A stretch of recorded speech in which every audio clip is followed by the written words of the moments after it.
fabulous faculty, number 3 in our showcase for spring 2019. This is Ruth Alsobrook-Hurich. She's been teaching video game development as well as Zumba. Anything else? Lots of computer science, computer systems. Okay, CSA courses as well. For 5 years, maybe? Well, College. actually, since I've been teaching adjunct, it's been about 15, 16 years. Really? Yeah, yeah. I Okay. started with an Adobe Illustrator class online in Right. like 2004. And currently, she is the director, program director of the video game development here at Yavapai College. And today she's going to be talking about moving her class into QM certification. Thank you, Ruth. Oh, Thank you, Thatcher. perfect. I'll be listening. Thank you. Yay. So when Thatcher said, hey, Ruth, you want to do this showcase? I thought, well, what am I going to do a showcase on that, I could help anyone with? And I thought about this quality matters. And I call it a conundrum because there are certain things that I feel are pros and certain things that I feel are cons within this quality matters thing. And what I have here is a quality matters, this is the 6th edition of Quality Matters. And this came about, there were a few changes, and one of them is a pretty positive change. So let me get back to my story of Quality Matters, my history. So in about 2013, Todd Conaway was here, and he and Thatcher and a few others decided to check out Quality Matters. And Quality Matters came to the campus. I believe 2014 was my very first Quality Matters workshop. And I can tell you that the way that I learn is just as Andrew was stating, I have to do things repeatedly over and over and over and over in a short period of time in order to understand it. And if you've ever been to a Quality Matters workshop and they start telling you about these standards, my head was just going, what are they talking about? Some of the things were very specific and understandable, and some are kind of in this gray area where you're searching and searching for your answers. So I took my first workshop face-to-face, and I took that same workshop online. So that kind of helped me there. And then I continued to grow with my Quality Matters and took several workshops. Very interesting that I eventually became a master reviewer, and after reviewing my 4th higher education course, one of the coordinators in Quality Matters contacted me and said, hey, your specialty is perfect for some of our K through 12 and K through 12 publishing. Would you be willing to take a workshop, we'll pay for it, yay, to observe some K through 12 information. So I did that. And I can tell you, I have learned more in the K through 12 publishing reviews than I have in the higher education reviews. I know that sounds crazy, but I've learned far more in that. So that brings me back to a few years ago. I said, yeah, we're gonna submit some courses. And I go, I'm going to submit I want to be the first one to submit a Quality Matters course. So I submitted my course, but Vicki Bentz beat me. So Vicki Bentz was our first instructor here at Yavapai College to go through the Quality Matters review process. So this was my little Quality Matters review template over here that I decided to use. And I can tell you that I honestly believed that I had everything in my course and I would pass. There's no pass or fail in Quality Matters. It's met or not met. And I really believed that I was going to meet this and these people were going to have a great, great class to review. Well, they didn't even go through the review process.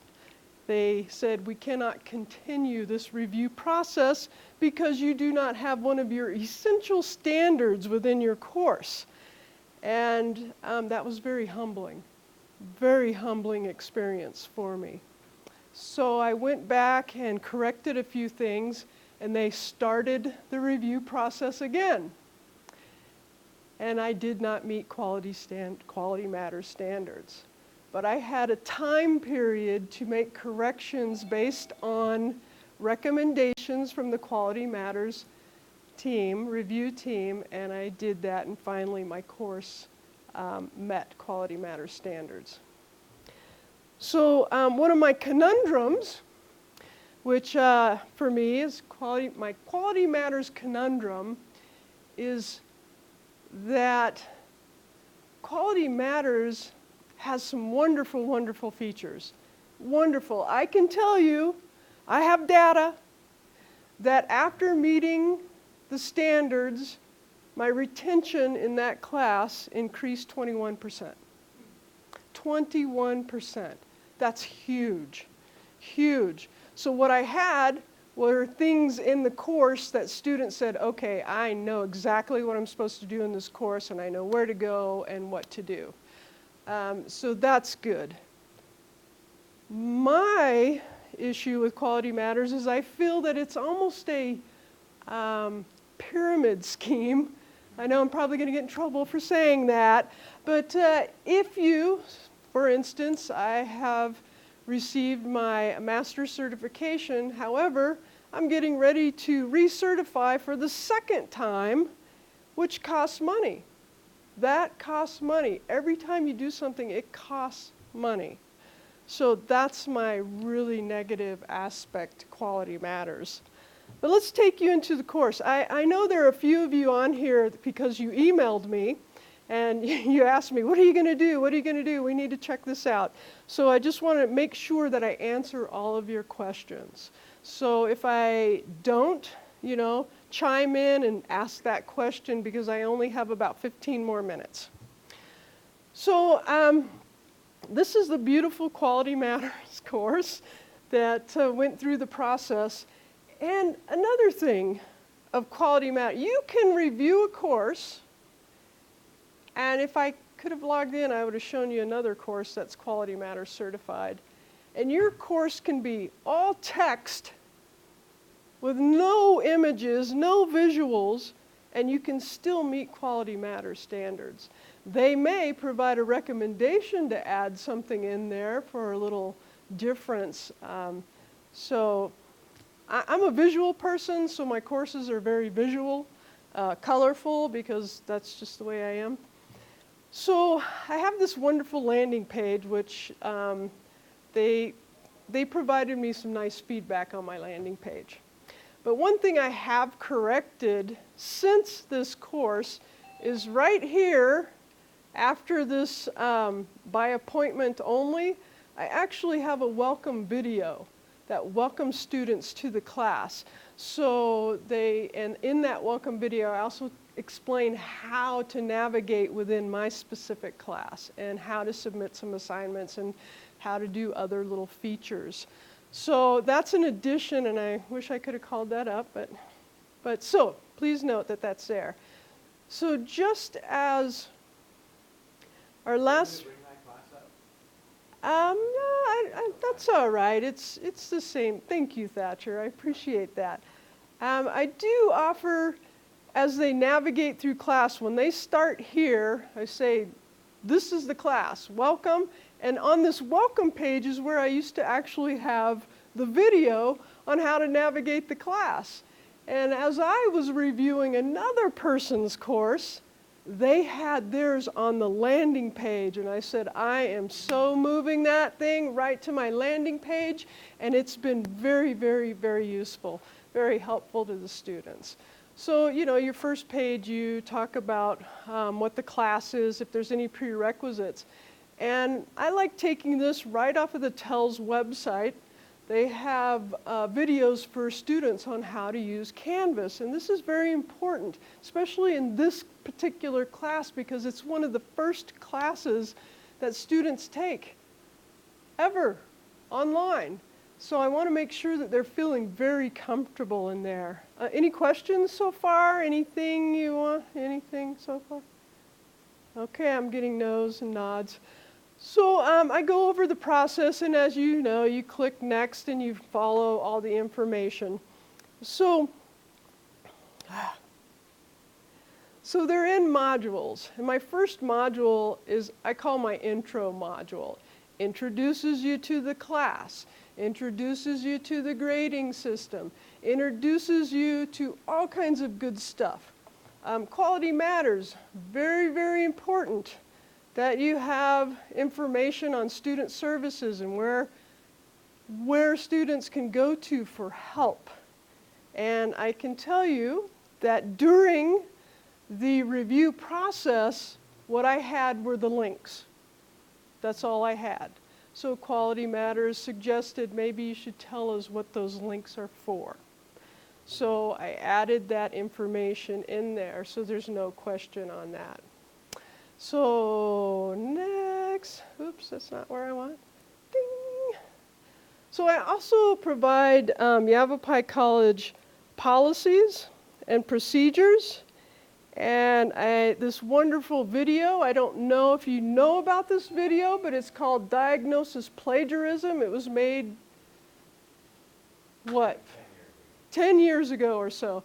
Great, funny video. I also used this video when I was teaching at the Art Institute of Pittsburgh. It was a huge hit, and they loved it. It's a fun way to explain what plagiarism is and what you can do to not plagiarize. So I have those in there. And then, as I was reviewing courses, Quality Matters should have some basic technical skills. What do they need to know? So for me, I'm teaching computer application style things. So for me, I'm like, you need to know file management on your computer. You need to know how to find your information. You need to know about time management. I have a lot of young students that don't know about time management. You need to find out about that. You need to know how to search. Properly search and find your answers, because there's not always someone there to help you. And another one that I've added to this in my other classes is how to email your instructor. Yes, so I've added that in there, so that is a fourth one in there. That's and you'd be surprised, not everyone knows about email etiquette. They don't know that they're not, they think they're just texting you, and so it's very important stuff. I'd be happy to share any of these with any of you. And then I was reviewing a course, and this lady had a house cleaning page. And I said, I just love that idea. It's all the other stuff. What do you want to reiterate? What do you want to explain again? So I made this little house cleaning page, and I talk about late work, makeup time, netiquette, and all that good stuff. I have a comment. Yes, sir. Yes, sir. It sounds like part of what changed your course through the QM process was adding more support for students, specifically on how to take a course. Correct. What the mechanics, in a way, of taking online courses are. Is that a big chunk of what QM's kind of mission is? That's a big piece of it? Well, their mission is to make sure that your course is user-friendly. And for me, I don't think about just my course. These are students coming in, and they're going to take other courses. They're going to have other online courses. They're going to have face-to-face classes, and they need to learn that stuff like time management and how to go about finding answers when you can't ask someone. Did I answer that question, Patrick? Yeah, I mean, it's part of QM too. I mean, it's in the rubric. Yeah. Right? So do you Yeah. think, just wondering, as people are introduced to the QM philosophy, if they're going to discover, oh wow, I didn't have as much of that as maybe they thought. So QM is going to, that's part of what QM is going to bring to someone's redesign. Yes. It makes you think in a different way. Makes you think in a different way, like, oh, I never thought about that. Never thought about that. So, of course, I introduced myself, you know. So here is one of the things that I did not have in my courses. Quality Matters wanted module outcomes. So what I had were topic specific. That's how we write our curriculum. We have our program outcomes and our learning outcomes, and then we have our content specific stuff. And that's how I was adding that in there. And they said, no, we need to have outcomes for your units, for your modules. So then I had to think to which I really had in my syllabus. When I talk about their assignments, I really had those. I just needed to move them in another place. And students could say, okay, when I finish this module, this is what I'm going to be able to do. Any questions so far? Are you staying with me over there? You veterans people, you. I love you guys. All right. So that's what I went through the process of adding. And there's a couple of assignments. Now, I can tell you that Lindsay Henning, our, I guess she's coordinator. She's not director, she's coordinator. Coordinator, Quality Matters coordinator, has a class, has specific components that you can just take from hers and add to your own courses. So Lindsay Henning, if you want to add anything in there. Each little module, each little page, I create an announcement. This is what we're doing right here on this page. Go forth, do it. It's very short, very short. It's not a lecture, just introducing it.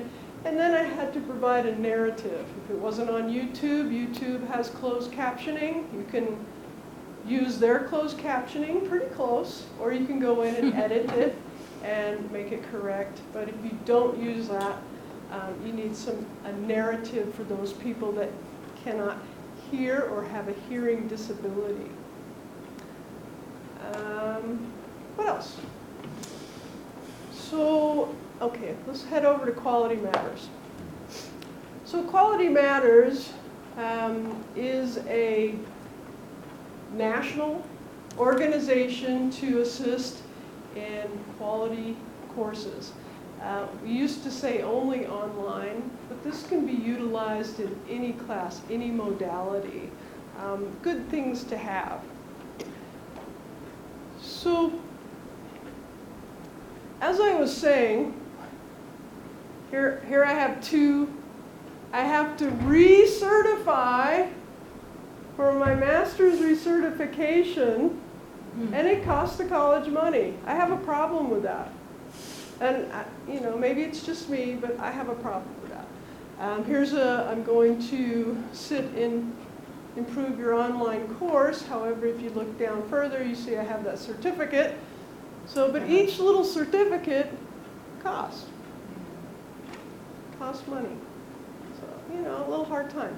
I can tell you that every time when you do get your, what do they call the first one, APPQMR, applying the Quality Matters rubric, this right here, and then you move into being a peer reviewer. That is where I learned the most. Getting the certificates, going through the courses, yes, they're great, they have good information, but I learned more when I reviewed courses. And also you find things, you're like, oh, that's such a great idea, I'm going to use that. I mean, you can't take their stuff, but you could, change it. And they ask you that, are you going to make any changes based on this review? Oh, yes, I am. So those are higher education courses reviewed, a K through 12 course reviewed, and some K through 12 publisher reviewed courses. So that, my friends, is where I learned the most. And I highly, as much as I hate that spending the money, but I really encourage you to take the APPQMR, which is applying the Quality Matters rubric, move on to get your review certificate so you can review courses, and you'll learn so much, and you can bring that into your classes. So, questions? I gotta wake them up over here. Hold on. Wake up. I have a question for you. So I'm thinking of using some of this in combination with our other speakers today for the modules, and I haven't thought of putting module outcomes in there. They're for for week 1 or however you want to organize it. And my question is, sometimes I feel like I'm writing them a review when I have to do something like that. And I'm a big proponent of students writing their own reviews because they learn more. And so I was wondering how much detail or what kind of things go in the module outcome. Well, let's go check it out. And so what I did for the module outcomes is I took what assignments were in there. So in my syllabus, if I have an assignment, then I state what that assignment is supposed to do, not the course outcome, but that specific assignment. What are you going to do?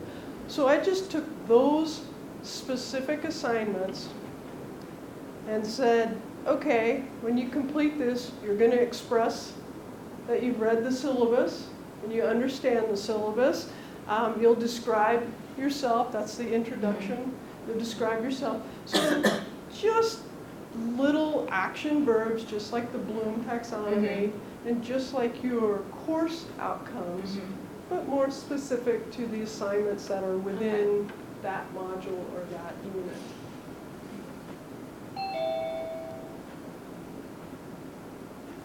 Great. Right. Okay, thank you.